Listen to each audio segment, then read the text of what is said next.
नमस्कार, लोकमंच न्यूज देख रहे हैं आप। मैं हूं आपके साथ सुरभि राजपूत। यूपी में बढ़ती सियासत के बीच समाजवादी पार्टी राष्ट्रीय अध्यक्ष अखिलेश यादव रविवार को सुखदेव राजभर से मुलाकात करने के लिए उनके घर पहुंचे। यानी कि आज सुखदेव राजभर बसपा से विधायक हैं और वो काफी लंबे समय से बीमार भी चल रहे हैं। आपको बता दें कि अखिलेश यादव ने उनके घर जाकर सुखदेव राजभर से हालचाल जाना है।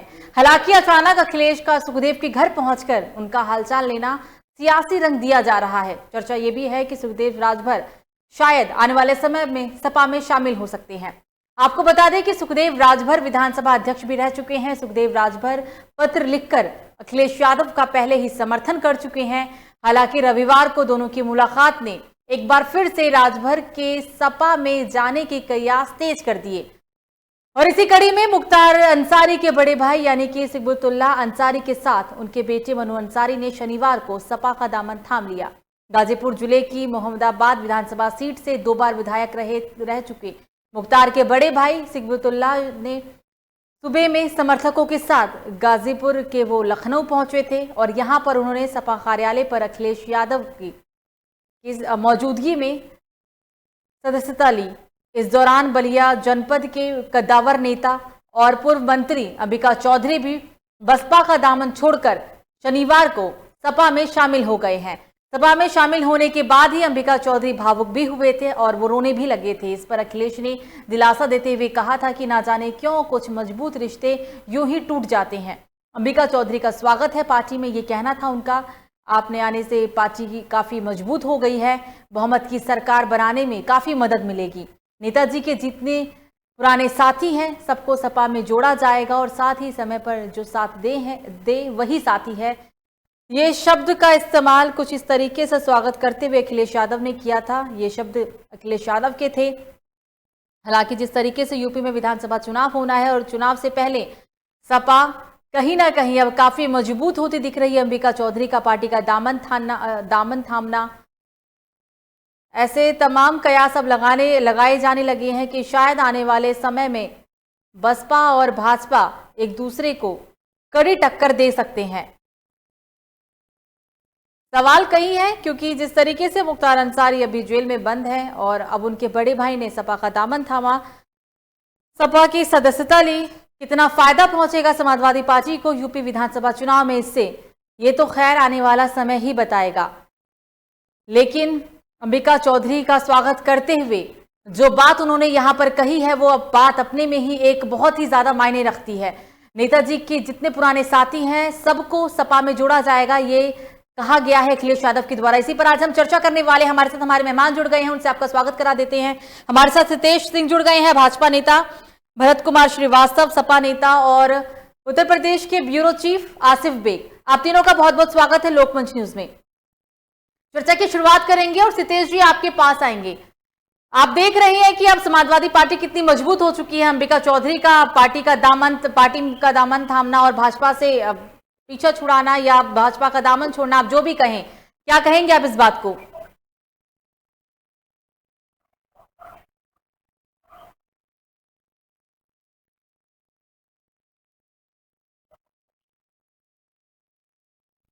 भरत कुमार श्रीवास्तव जी आपके पास आएंगे अब, क्योंकि शायद किसी तकनीकी समस्या के कारण तक संपर्क नहीं हो पाया है। अब आप देख रहे हैं कि आने वाले चुनाव से पहले जोरदार टक्कर है और कहीं ना कहीं कड़ी टक्कर, कांटे की टक्कर देखी जा रही है अब सपा और भाजपा में।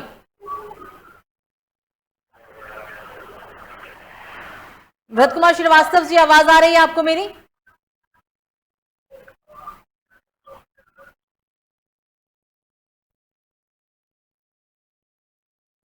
तो यूपी की जोड़तोड़ राजनीति में क्या होगा राजनीतिक दलों का भविष्य, कई सवाल खड़े होने लगे हैं अब इस चुनाव से पहले। क्या अब सपा की नैया पार लगा पाएंगे डॉन मुख्तार अंसारी के भाई? ये सवाल इसलिए यहां पर खड़ा होने लगा है क्योंकि जिस तरीके से मुख्तार अंसार के भाई ने समाजवादी पार्टी की सदस्यता ली, उसके बाद अब ये सवाल उठने लगा है, क्या अंबिका चौधरी की घर वापसी से बीजेपी को झटका लगेगा? अभी तक अंबिका चौधरी बीजेपी पार्टी में थे, लेकिन बीजेपी का हाथ छोड़कर समाजवादी पार्टी का दामन थामना और कल प्रेस कॉन्फ्रेंस में जिस तरीके से अंबिका चौधरी काफी भावुक भी हुए थे, इन सब चीजों के बाद कहीं ना कहीं बीजेपी के लिए मुसीबत जरूर बन सकती है। गाजीपुर जिले की मोहम्मदाबाद विधानसभा सीट से आपको बता दें कि मुख्तार अंसारी के भाई 2 बार विधायक भी रहे हैं। मुख्तार के बड़े भाई सिबतुल्लाह सुबह में ही अपने समर्थकों के साथ गाजीपुर से लखनऊ पहुंचे थे। यहां पर उन्होंने सपा मुख्यालय पर अखिलेश यादव ने उन्हें सदस्यता दिलाई थी। इस दौरान बलिया जनपद के कद्दावर नेता और पूर्व मंत्री अंबिका चौधरी भी बसपा का दामन छोड़कर शनिवार को सपा में शामिल हुए। भरत कुमार जी, सवाल आपसे रहेगा। अब डॉन मुख्तार अंसारी के भाई ने सपा का दामन थामा है। क्या लगता है कितना फायदा होने वाला है आने वाले विधानसभा चुनाव में समाजवादी पार्टी को?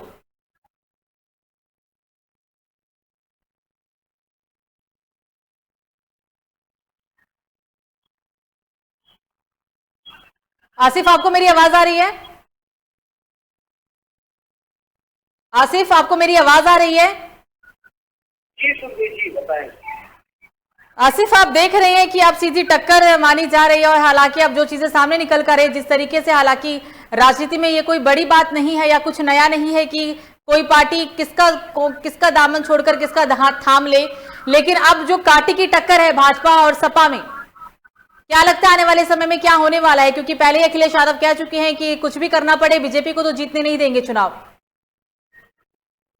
जी बिल्कुल, सुनिए बता दूं कि जिस तरह से यूपी चुनाव को लेकर तैयारी चल रही है, हालांकि जो है 2022 के चुनाव की तिथि की घोषणा नहीं हुई है, लेकिन सभी राजनीतिक दल, चाहे बसपा हो चाहे सपा हो या फिर बीजेपी, लगातार जो है अपनी मजबूती के लिए जो है सभी चुनाव मैदान में अभी से कूद पड़े हैं और जो है एक दूसरे का विरोध भी चल रहा है। लेकिन जो तस्वीर सामने आ रही है, चाहे बीजेपी हो, सपा हो या बसपा हो या भाजपा हो, सभी जो है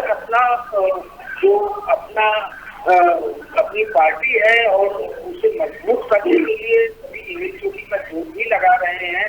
खासकर जो है यूपी चुनाव में अब त्रिकोणीय लड़ाई के आसार दिख रहे हैं, क्योंकि त्रिकोणीय लड़ाई इस वजह से भी कहा जा सकता है कि एक तरफ जहाँ बीजेपी के नाराज वोटर है वह जो है बसपा और सपा की तरफ हाथ लगाए बैठे हुए हैं, वही जो है बसपा भी अब चुनावी हथकंडे अपना रही है। हर जिले में जो है बसपा का जो है प्रबुद्ध वर्ग का सम्मेलन किया जा रहा है और सीधे तौर पर बसपा आरोप लगा रही है कि बसपा ने ही सभी का सम्मान कायम रह सकता है। बीजेपी और सपा में जो है किसी ब्राह्मण का या जो सम्मानित लोग है उसका सम्मान नहीं करेगा। वहीं दूसरी तरफ बीजेपी भी आशीर्वाद यात्रा निकालकर लोगों को जो है जागरूक कर रही है और विपक्षी दलों पर निशाना साध रही है कि आने वाले समय में बीजेपी ही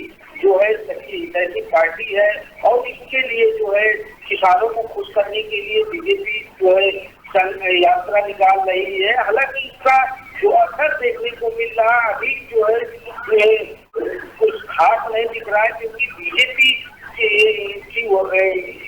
बीजेपी पार्टी से जो है बेरोजगारों का उनके खिलाफ, बीजेपी के खिलाफ बेरोजगारों का लगातार प्रदर्शन चल रहा है, किसानों का चल रहा है, नौजवानों का चल रहा है। हर रोज राजधानी के भीतर प्रदर्शन हो रहे हैं। यूपी में अलग अलग जिलों में कभी कांग्रेस जो है प्रदर्शन कर बीजेपी पर निशाना साधती है, तो कभी आम आदमी पार्टी, कभी बसपा, कभी समाजवादी पार्टी। लेकिन जिस हिसाब से जो है सभी राजनीतिक दल 2022 के चुनाव को लेकर तैयारी कर रहे हैं और अपना किला मजबूत करने के लिए जोर तोड़ की राजनीति शुरू हो गई है।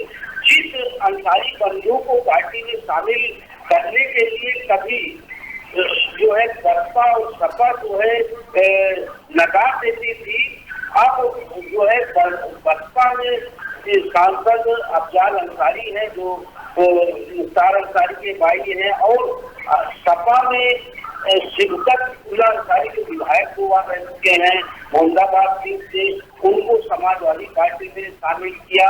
और इसके अलावा जो अंबिका चौधरी हैं काफी नाराज चल रहे थे सपा से, उनकी घर वापसी भी हो गई। इसके पहले भी सपा में कई दिग्गज नेताओं ने सपा का दामन थामा और समाजवादी पार्टी में आस्था जताई और इसी क्रम में जो है भाजपा में भी लगातार जो है लोगों को शामिल कराने का सिलसिला चल रहा है। कई सत्तावक नेता जो है शामिल हुए। हालांकि हड़बड़ी में डब्ल्यू सिंह जिन्होंने रीता बहुगुणा दोषी को घर जलाया था उन्हें भी बीजेपी में शामिल किया गया था, लेकिन काफी विरोध के चलते जो है उन्हें एक बार फिर से उनकी सदस्यता निरस्त की गई। तो कुल मिलाकर सभी कहा जा सकता है कि चाहे सपा हो, भाजपा हो या बसपा, सभी एक चोटी का जोर लगा रहे हैं और सभी पार्टियों के जो अध्यक्ष हैं वह चाह रहे हैं कि ज्यादा से ज्यादा जो कद्दावर नेता उनकी पार्टी में शामिल हो जाए। लेकिन दूसरे पहलू पर अगर नजर डालें तो फिर तो साफ तौर पर देखा जा सकता है कि जनता जो है तो जनता का क्या मूड है, क्योंकि जनता उसी को सत्ता और बादशाह सौंपेगी जो उनके सुख में जो है लगातार खड़ा रहे, चाहे बेरोजगारी का मुद्दा हो, चाहे कानून व्यवस्था का मुद्दा हो या किसान जो है उनकी सिंचाई को लेकर माफ की जानी चाहिए। जो गन्ना मूल्य है उसका समर्थन मूल्य मिलना चाहिए और जिस तरह से जो है किसानों का जो है प्रदर्शन चल रहा है बीजेपी के खिलाफ, सरकार के खिलाफ, उससे कहीं ना कहीं बिल्कुल आसिफ बीजेपी नेता जुड़ गए हैं, उनसे सीधा जान लेते हैं कि इस जोड़ तोड़ की राजनीति को जनता कितना समझ रही है और इस राजनीति से किस पार्टी को कितना फायदा पहुंचने वाला है, बीजेपी क्या सोचती है इसको लेकर। सितेश जी, सवाल आपसे रहेगा सर। भारतीय जनता पार्टी कोई भी जातिवादी विचारधारा में नहीं है। भारतीय जनता पार्टी का क्लियर कट सिद्धांत है कि सर्व समाज को लेकर चलना, सबका साथ सबका विश्वास के साथ में पार्टी जो है 2022 के चुनाव में पूरी तन्मयता के साथ एक बूथ लेवल के ऊपर काम कर रही है। इसमें किंचित मात्र संदेह नहीं है कि हम लोग 2022 बिल्कुल बम्पर जीतेंगे। ये कोरोना काल की वजह से थोड़ा बहुत विकास का जो काम रुका था, लेकिन वो प्राथमिकता थी पार्टी की कि पहले हमारे समाज को इनको बचाया जाए। 70 साल में जो काम नहीं हुआ वो आदरणीय मोदी जी की सरकार ने 9 साल में 8 साल में करके दिखा दिया। ठीक है, तो इसमें कोई किंचित मात्र संदेह नहीं होना चाहिए। भारतीय जनता पार्टी बिल्कुल विकास के एजेंडे को लेकर अपना काम कर रही है और 2022 हम क्लियर कर जीतेंगे। कोई मैदान में है ही नहीं आगे कोई जातिवादी, और इसमें कोई हमारा सिद्धांत तो ये नहीं है कि हम जातिवादी और विचारधारा रखे हैं। बिल्कुल क्लियर कट एजेंडा है, सर्व समाज के विकास के लिए पार्टी अपना काम कर रही है और करती रहेगी और 2022 में इसका परिणाम आपके सामने होगा। सितेश जी, अभी बात तो जातिवादी या फिर धर्म और जात पे तो अभी हम आए ही नहीं है, हम भी विकास के मुद्दों की बात कर रहे हैं। लेकिन आपने बोला कि हम कोरोना काल में काम कर रहे थे, किस तरीके का काम था सर? लोग तो काफी नाराज हैं। गुरु जी, भारतीय जनता पार्टी का एक एक कार्यकर्ता सरकार के साथ कंधे से कंधा मिला के कोरोना काल में हर एक गांव एक एक घर घर जाके जो भी समस्याएं हुई हैं आम जनमानस में उसका निराकरण किया है। पार्टी का एक एक कार्यकर्ता बूथ लेवल से एक एक घर में जाके अपने दायित्व को निभाया। वहाँ का जनमानस ये भूला नहीं है। इसका परिणाम आपको 2022 में स्पष्ट नजर आएगा। ठीक है, श्रीवास्तव जी के पास चलते हैं। अभी आपने भाजपा नेता को सुना सर, उनका साफ तौर पर कहना है कि मैदान में कोई दूर से दूर तक नहीं है, हम एक बार फिर से चुनाव जीतेंगे और जो हमने काम किया है लोगों के हित के लिए उसी के बिहाफ पे हमें वोट भी मिलेगा और दावा करते हैं कि हमारी सरकार एक बार फिर से बनेगी यूपी में। उन्होंने तो झूठ बोलने का एक सुलंदा बांध रखा है। तो जनता वैसे भी भूलने वाली कोरोना के समय में बिना बताए इन्होंने लॉकडाउन कर दिया और इससे महंगाई से जो मौतें हुई है कोरोना काल में और ये गिरा है अपनी उपलब्धियां उसमें आदमी मौतों का आंकड़ा देखिए। आपने उससे बेरोजगारी बढ़ा दी, आपने अगर उससे महंगाई बढ़ी और ये तरह हमने कोरोना काल में एक भी भाजपा का कार्यकर्ता पूरे कोरोना काल में किसी को राहत सामग्री देते हुए अगर किसी को मिला हो तो बता दीजिए। आपने कहा कि बिना बताए लॉकडाउन लगा दिया सर, ऐसा समय चल रहा था उस वक्त कौन बताता किसको कि लॉकडाउन लगाना है? लेकिन समाजवादी पार्टी के एक कार्यकर्ता समाजवादी पार्टी का तो कोई कार्यकर्ता नजर ही नहीं आया समाज में। समाजवादी पार्टी का कोई कार्यकर्ता तो नजर ही नहीं आया समाज में। समाज में जाके लोगों को सहायता करें, लोगों का ध्यान बताए, लोगों को केयर करें। हमारे प्रदेश के मुख्यमंत्री माननीय योगी आदित्यनाथ जी ने सुबह देखी ना शाम देखी, ठीक है। मुख्यमंत्री जी ने हर जगह जाके आसानी से चल करके और समाज की सेवा का कार्य किया। ये कहने लायक आपको नहीं, समाजवादी पार्टी ने क्या किया? समाजवादी पार्टी ने कोरोना काल में तो एक किसी बात कही भी आप बताइए, अब आपकी पार्टी ने आपके देश में जाके समाज में सेवा की हो, समाज में काम किया हो। अगर किसी ने इनको उपलब्ध कराने की कोशिश करी तो इन लोगों ने बस को उपलब्ध कराई नहीं, लेकिन उसका सर्विस मांगा। आप लोग पार्टी की लोकप्रियता से, पार्टी के सरकार के काम काज से 2022 में आप चिंता मत करो, जो अभी से जाते रह जाओगे, जनता सब देख रही है, वो जनता सब देख रही है। समाज में जो आप लोगों ने बीच बोए थे आपको चलने वाला समाज एक है, पूरा भारतीय जनता पार्टी के साथ है। आप किसी विषय पर बात करने कोई नहीं है, आप चाहे किसान से ले लो, चाहे कुछ भी कोई भी ले लो। सितेश जी किसान तो पिछले 9 महीने से सड़कों पे बैठा हुआ है सर, दिल्ली बॉर्डर सड़क पे, दिल्ली बॉर्डर सीमा पर। समाज में थोड़ा जाके थोड़ा मदद का हाथ बढ़ाते तो बहुत अच्छा होता, बहुत अच्छा होता। कहीं नजर नहीं आया आप लोग, कहीं नजर नहीं आया आप लोग।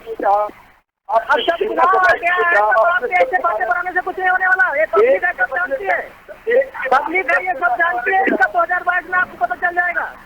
फसल का 1.5 गुना ये जातिवाद और सामुदायिक वैमनस्यता फैलाने वाला काम चलने वाला नहीं है, सब जानते हैं।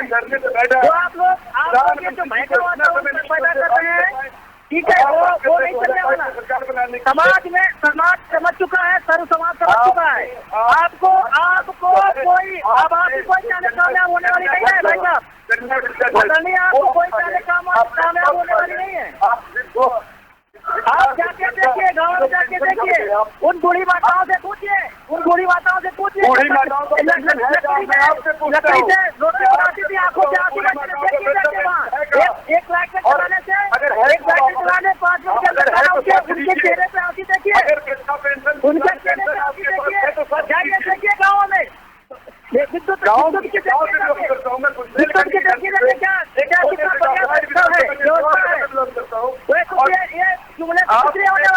ये भ्रम फैलाने में, समाज में फैलाने में कुछ नहीं होने वाला। सर्व समाज सब उसके जहन में है, आपको 2022 में मिलेगा, करारा जवाब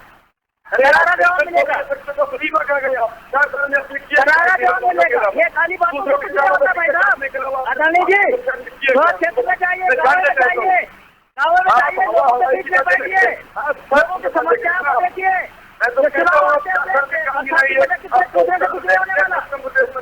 चुनाव आते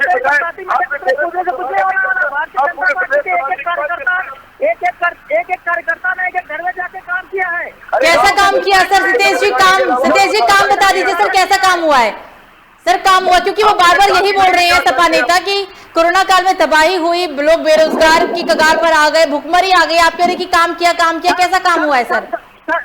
सब काम था, सरकार ने बिल्कुल सटीक काम किया, 1% अपना काम किया। समाज को बचाना है, जीवन को बचाना है, घर बैठ के लोगों को राशन पानी मुहैया कराना, वो कराया सरकार ने। उत्तर प्रदेश की सरकार ने, देश की सरकार ने, आधुनिक मोदी जी ने वो काम किया है, वो काम कराया है। घर बैठ के लोगों को राशन पानी पहुँचाया है, दवाई भिजवाई है, वैक्सीनेशन करवाया है, घर का या विकास लग रहा है, टीचे लग रहे हैं। ऐसे नहीं है जुमलेबाजी से काम नहीं चल रहा, रात में काम किया है सरकार ने। प्रधानमंत्री जी की और कानून व्यवस्था नंबर 1 पे खड़ी उतरी है और कोई जुमलेबाजी नहीं चलने वाली। चुनाव के रह गए उसमें नहीं होने वाला। बुंदेलखंड में माननीय मुख्यमंत्री जी थे, उन्होंने मुख्यमंत्री जी हमारा मुख्यमंत्री जी तो आपके मुख्यमंत्री जी को बताइए, हमारा मुख्यमंत्री जी एसी में बैठ के काम करने वाला नहीं। हमारा मुख्यमंत्री जी अपना काम देख रहे हैं और अपना काम हमारा मुख्यमंत्री जी कोई वोट खिलाफ और ये भारतीय जनता पार्टी का खड़ा करने वाला नहीं है। सितेश जी भरत जी मेरा सवाल, सितेश जी भरत जी मेरा सवाल अब आसिफ जी से है। बनी रहिए आप दोनों हमारे साथ ही। आसिफ जी, अभी आपने सुना कि किस तरीके से दोनों ही नेता एक दूसरे पर आरोप प्रत्यारोप मढ़ रहे हैं। एक का कहना है कि हमने काम किया, दूसरा कहते हैं कि आप 4.5 साल में जवाब दीजिए कि कौन सा काम किया है, सिर्फ लोग परेशान हुए हैं। तो इन आरोप प्रत्यारोप से क्या होगा सर? जिस तरह से जो है राजनीति चल रही है उत्तर प्रदेश की, उससे जो है जनता भी काफी भ्रम की स्थिति में है, क्योंकि जो माहौल चल रहा है उससे कहीं न कहीं चुनाव को लेकर भाजपा भी कहीं न कहीं डरी हुई है और भाजपा को यह डर सता रहा है कि कहीं उनके वोटों का ध्रुवीकरण न हो जाए और उसका फायदा जो है सपा या बसपा न उठा ले। वही अखिलेश यादव भी काफी चिंतित नजर आ रहे हैं और उन्हें डर सता रहा है कि कहीं जो है उनका जो वोट बैंक है बसपा या बीजेपी की तरफ न मुड़ जाए। और यही हाल जो है बसपा का भी चल रहा है।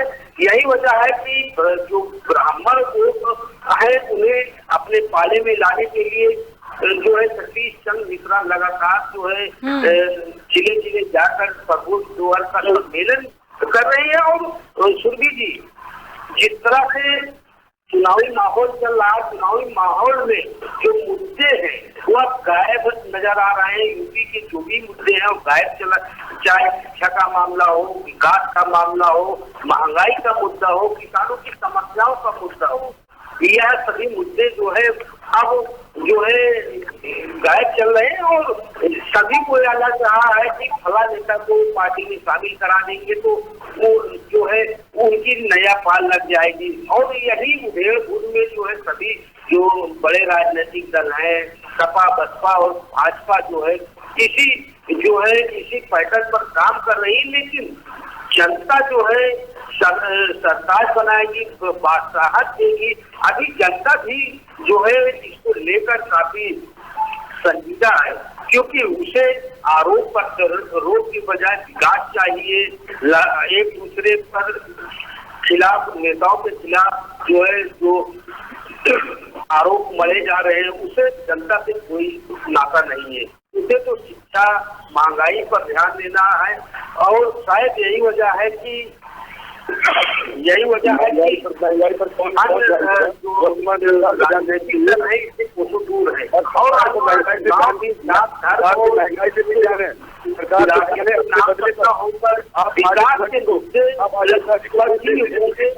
और जनता का राजनीतिक विकास का वादा करेगी, सरकार बनाएगी। जिस तरह से गया हो राजनीतिक दल मेहनत कर रहे हैं उससे काफी मुकाबला भी दिलचस्प होने की उम्मीद जताई जा रही है। और सभी दल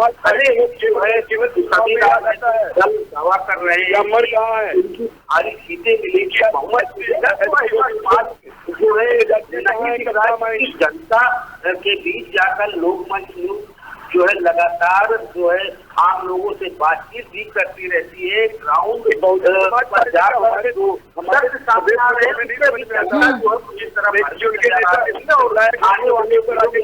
इस पर ध्यान नहीं दिया राजनीतिक दलों ने, तो जनता जो है बिल्कुल जनता को सिर्फ आरोप प्रत्यारोप से मतलब नहीं है, जनता को विकास से मतलब है, रोजगार से मतलब है, काम से मतलब है। बिल्कुल आप तीनों हमारे साथ चर्चा में शामिल हुए। समय नहीं है सर, इसलिए मुझे ना चाहते हुए भी इस चर्चा को यहीं समाप्त करना होगा। सर आप तीनों हमारे साथ जुड़े, इसके लिए आप तीनों का बहुत बहुत शुक्रिया। तो हम बात कर रहे थे यूपी में होने वाले 2022 के विधानसभा चुनाव को लेकर। चुनाव से पहले अब बीजेपी की मुश्किलें हर दिन बढ़ती जा रही, क्योंकि जिस तरीके से अंबिका चौधरी ने बीजेपी का दामन छोड़ के समाजवादी पार्टी का दामन थामा है, उनके दामन थामने के बाद समाजवादी पार्टी के अध्यक्ष ने साफ तौर पर कह दिया है कि जितने पुराने साथी हैं सबको सपा में जोड़ा जाएगा और ये सही समय पर जो साथ दे वही साथी है, ये शब्द थे उनके। हालांकि अंबिका चौधरी के समाजवादी पार्टी में शामिल होने के बाद तमाम तरह के एक बार फिर से कयास लगाए जाने लगे हैं और यूपी के चुनाव में इस वक्त घमासान मच गया है। फिलहाल अभी के लिए मुझे दीजिए इजाजत। लोकमंच न्यूज पर खबरों का सिलसिला जारी रहेगा। नमस्कार।